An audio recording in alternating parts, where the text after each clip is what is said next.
प्रिय विद्यार्थियों,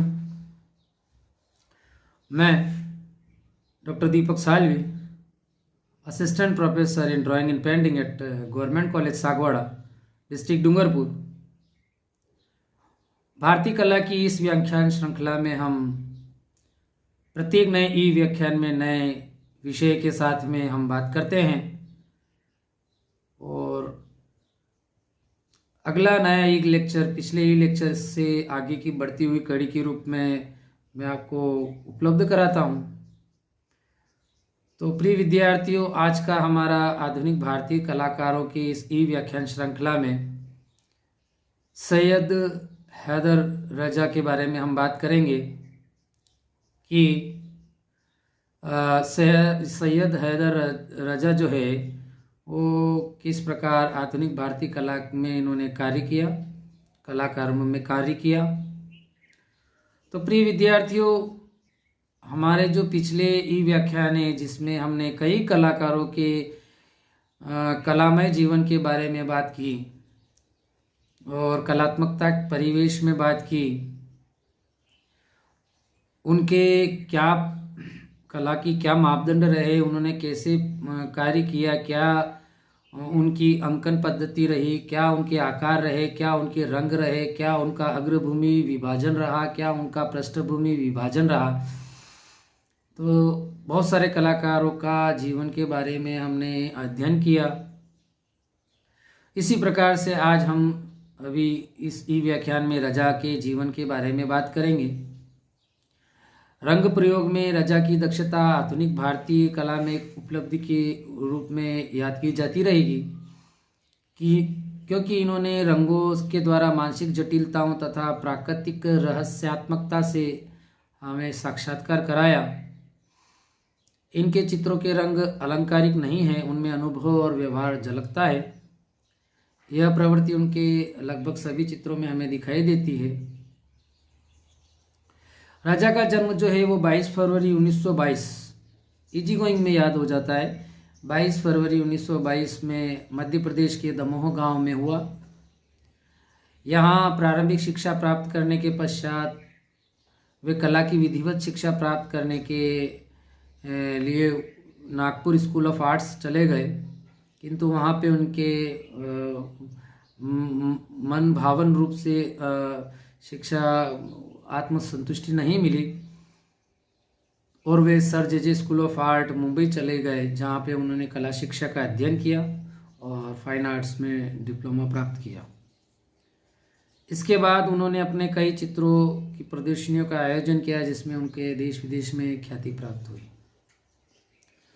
आधुनिक भारतीय कला परिदृश्य में रजा का महत्वपूर्ण योगदान है। आधुनिक भारतीय कला में रजा का वही स्थान है जो पश्चिम में सूजा का था। रजा प्रोग्रेसिव आर्टिस्ट समूह के संस्थापक सदस्यों में से एक थे। रजा की चित्र परंपरा और संवाक है। भारतीय चित्र परंपरा का संवाक है जिसमें प्रकृति का उन्मुक्त वातावरण प्रदर्शित होता है। रजा के चित्रों में प्रकृति व सौंदर्य अपरिचित परिप्रेक्ष्य दिखाई देता है। विदेशों में देशी चित्रों के निर्माण के फलस्वरूप उन्हें फ्रांस की छात्रवृत्ति डीवो आर्ट्स और स्टूडियो एडमंड हैज में कला अध्ययन का सुअवसर प्राप्त हुआ। रजा ने अपनी कला के शुरुआती दौर में दृश्य चित्रों को प्राथमिकता दी। उसके पश्चात वे प्रकृति दृश्य चित्रों की ओर आकर्षित हुए। आधुनिकता के बावजूद उनका लगाव सदैव प्राचीन भारतीय कला की ओर रहा, जो उनके चित्रों में स्पष्टतया दिखाई देता है रंग संयोजन, आकार संयोजन में। भारतीय लघु चित्रों से मिलती जुलती एक चित्र श्रृंखला में उन्होंने धुंधले जल रंगों में दमकते सूक्ष्म दृष्टि से तराशे गए ज्यामितीय आकारों के अनेक चित्र बनाए, जो आधुनिक भारतीय कला की अमूल्य धरोहर है। कश्मीर का प्राकृतिक सौंदर्य और मुंबई में वर्षा ऋतु में बादलों की शोभा और आकाश में क्षण प्रतिक्षण परिवर्तन जो होते हैं, उनका तुलिका के जोश के साथ में उन्होंने और उत्साह के साथ में उन्होंने चित्रण किया। दृश्य चित्रों के अतिरिक्त रजा ने सामाजिक एवं ग्रामीण पृष्ठभूमि से जुड़े विषयों का भी अंकन किया है। उनके प्रमुख चित्रों में चौपाटी, जमीन, राजस्थानी चित्र श्रृंखला, ग्रीष्म आवास, आज, कश्मीर की गली आदि चित्र हैं। रजा अपने चित्रों में खास रंगों का खास तरीके से प्रयोग करते हैं। इससे ऐसा प्रतीत होता है कि वे अपने चित्रों को दार्शनिक एवं वैचारिक आधार देना चाहते हैं। उनके चित्रों के रंगों में गहराई है, वह दूर तक झांकने को मजबूर करते हैं। ऐसा लगता है कि जैसे कि उनके रंगों से उन्मुक्त कोई मेल खाता, उनके रंगों से जैसे कि रंगों से उन्मुक्त हो कोई खेल खेला गया हो।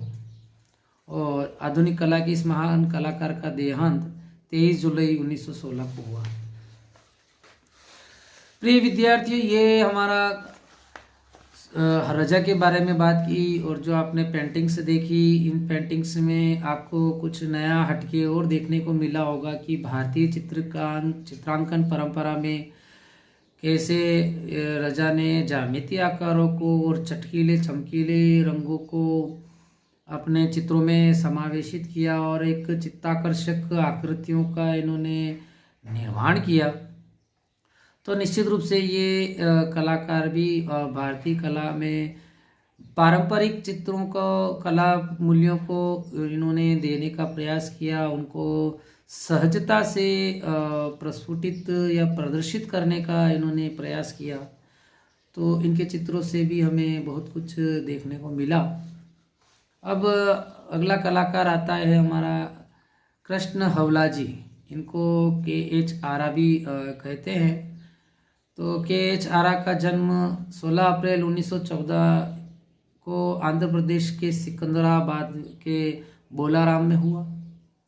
इनका बचपन भी कठिन परिस्थितियों से गुजरा, किंतु उनकी अनवरत कला साधना ने धीरे धीरे आधुनिक भारतीय कला के ऊंचे मुकाम पर इनको पहुंचा दिया।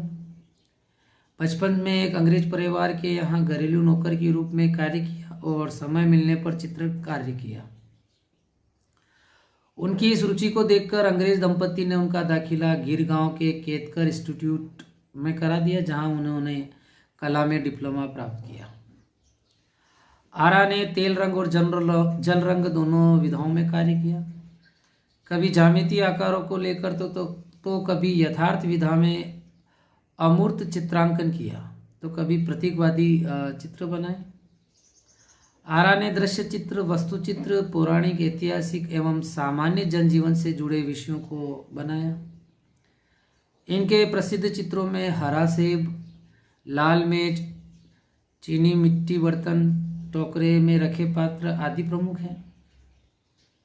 अन्य प्रसिद्ध चित्रों में घोड़ों की सरपट दौड़, पनघट पर चक्की पीसने वाले, मेले से लौटते हुए गांव के छोर, हाट बाजार, नर्तक आदि हैं। निर्वसना शीर्षक लिए इन्होंने कई चित्र बनाए। निर्वसना इनके चित्रों की प्रमुख विशेषता कम रेखा व रंगों से चित्रों का निर्माण करना रहा है। क्रियात्मक चित्रण में उन्होंने कभी ब्लेड तो कभी हाथ के अंगूठे से चित्रण किया है। पाश्चात्य देशों में पेरिस कला के निकट होने के कारण पिकासो, हेनरी मातिस आदि से प्रभावित रहे। आरा ने देश विदेश की कई कला प्रदर्शनियों में अपनी कृतियों को प्रदर्शित किया और प्रसिद्धि प्राप्त की। साथ ही इन्हें कई पुरस्कार भी प्राप्त हुए, जिसमें सन 1939 में आर्ट सोसाइटी ऑफ इंडिया में इनके चित्र का चयन हुआ और रजत पदक भी प्राप्त हुआ। 1944 में जल रंग से बने चित्र मराठा बैटल में इन्हें राज्यपाल का पुरस्कार प्राप्त हुआ। सन 1984 में ललित कला अकादमी नई दिल्ली द्वारा रत्न सदस्यता के सम्मान से इन्हें सम्मानित किया गया और 21 मई 1985 को इस आधुनिक भारतीय कलाकार के स्तंभ का निधन हुआ। तो प्रिय विद्यार्थियों, ये आज का हमारा जो ई लेक्चर है, भारतीय कला के पूरे पहले के जो ई लेक्चरों की श्रृंखला है, उसमें आगे एक नई कड़ी जोड़ता हुआ यह ई लेक्चर है, जिसमें आपने जो स्लाइड्स देखी है, उन स्लाइड्स के आधार पर इनको मैंने बड़ी मेहनत के साथ में, लगन के साथ में इनको इस लेक्चर को भी बनाया है।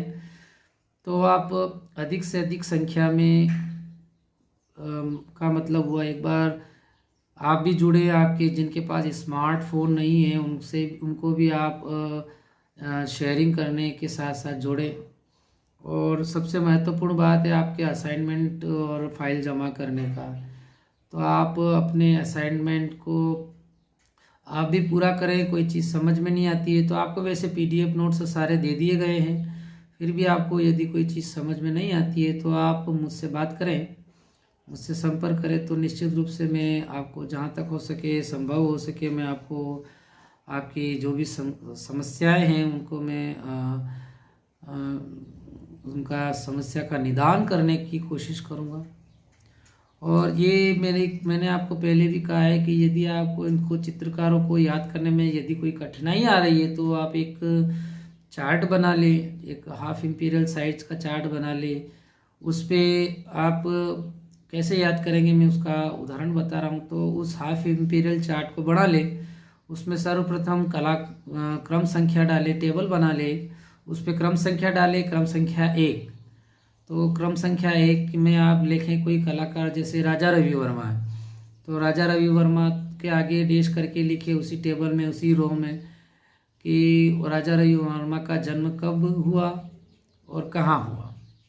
मृत्यु उसी के नीचे लिख ले या आगे अलग कॉलम बना ले। जन्म और मृत्यु, प्रमुख प्रभाव किस चीज़ का रहा, प्रमुख विशेषता क्या रही इनके चित्रों की, और कौन कौन इनके गुरु रहे या कौन कौन चीज़ों से ये प्रभावित रहे। तो आप और इनकी कला प्रदर्शनियाँ, इनके कला सम्मान क्या रहे, क्या क्या पुरस्कार प्राप्त हुए। तो आप इसको, जैसे एक आर्टिस्ट हो गया राजा रवि वर्मा, नेक्स्ट आर्टिस्ट है रविंद्रनाथ टैगोर। तो ऐसे करके आप जहाँ अधिकतर रहते हैं घर में, जहाँ पे आप अपना अधिकतर घर का समय जिस कमरे में आप बिताते उसको अपने चार्ट बनाकर सामने रख दे। तो आपको एक दिन में 1 बार नहीं, 2 बार नहीं, 3 बार नहीं, आपको इस पर नज़र गिरेगी। तो आपको ज़्यादा नहीं, 8 से 10 दिनों में या 15 दिनों में ये सारे कलाकार, जो भी मैंने 10-15 कलाकार अभी तक बताए हैं और आगे भी कुछ कलाकार बाकी हैं, तो उनको भी मैं एक्सप्लेन करूँगा। पेंटिंग कोशिश करूँगा मैं आपको पेंटिंग्स के साथ में इसको साझा करने की। तो आपको ये चीज़ आपको इजी गोइंग याद हो जाएगी। तो आपको इन कलाकारों के चित्रों को मेरे अगर नोट्स लेके अगर आप प्रिंट लेते हैं ब्लैक एंड वाइट या मेरे से फ़ोटोकॉपी लेते हैं तो आपको निस्संदेह ये सारी चीज़ें आपको इजी गोइंग याद हो जाएगी। और चित्रकला बहुत, मैंने आपको फर्स्ट ईयर में भी बताया था, चित्रकला बहुत अच्छा विषय, मन का विषय है। इसमें कोई बहुत अतिरिक्त से अतिरिक्त ऊर्जा देने की कोई ज़रूरत नहीं है। इजी गोइंग, ये बोधगम्य है ये आपका विषय। और यदि आपको कोई समस्या आती है किसी स्केच को बनाने में या लाइव स्टडी में या आपको किसी प्रकार के असाइनमेंट में कोई प्रश्न समझ में नहीं आता है, तो मैंने जो PDF नोट्स दिए हैं उसी से ही असाइनमेंट बनाए। तो आप इजी गोइंग अच्छे तरीके से आप इनको कर सकते हैं, क्योंकि आपका सिलेबस अब चित्रकला के अंतिम पड़ाव पे है। चित्रकला, भारतीय चित्रकला का और मूर्तिकला के विषय में ये चित्रकला के अंतिम पड़ाव पे ये ई लेक्चर है। चित्रकला के इन लेक्चर्स के बाद में, कुछ ई लेक्चर्स के बाद में आपके मूर्तिकला का पार्ट शुरू होगा, जो आपके लिए बिल्कुल नया है। इसलिए आप चित्रकला का पार्ट एक बार अच्छे तरीके से समझ के साथ में इसे आप पूरा कर ले हुए, इनके असाइनमेंट को पूरा कर ले हुए, तो आपको आगे के जो पार्ट मूर्तिकला के वो इजी गोइंग समझ में आ जाएगा। तो आपको इन चीज़ों पे फोकस करना है, आपको इन चीज़ों पे अपने आप को करना है।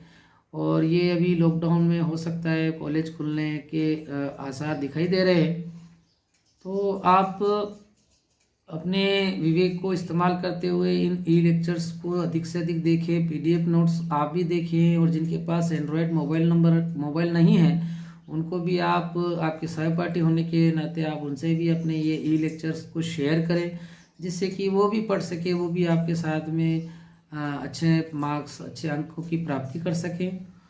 तो मेरी यही आशा है कि आप अपने PDF नोट्स पढ़ते रहें, आप इन ई लेक्चर्स को देखते रहें, आप असाइनमेंट को पूरा कर लेवें और आपकी जो फाइल सबमिशन फाइल है जो दिसंबर लास्ट में या जनवरी फर्स्ट वीक में मैं कलेक्ट करूँगा, तो आप वो समय पर जमा करा पाएँ, इसी आशा के साथ में मैं धन्यवाद, शुभकामनाओं के साथ में धन्यवाद।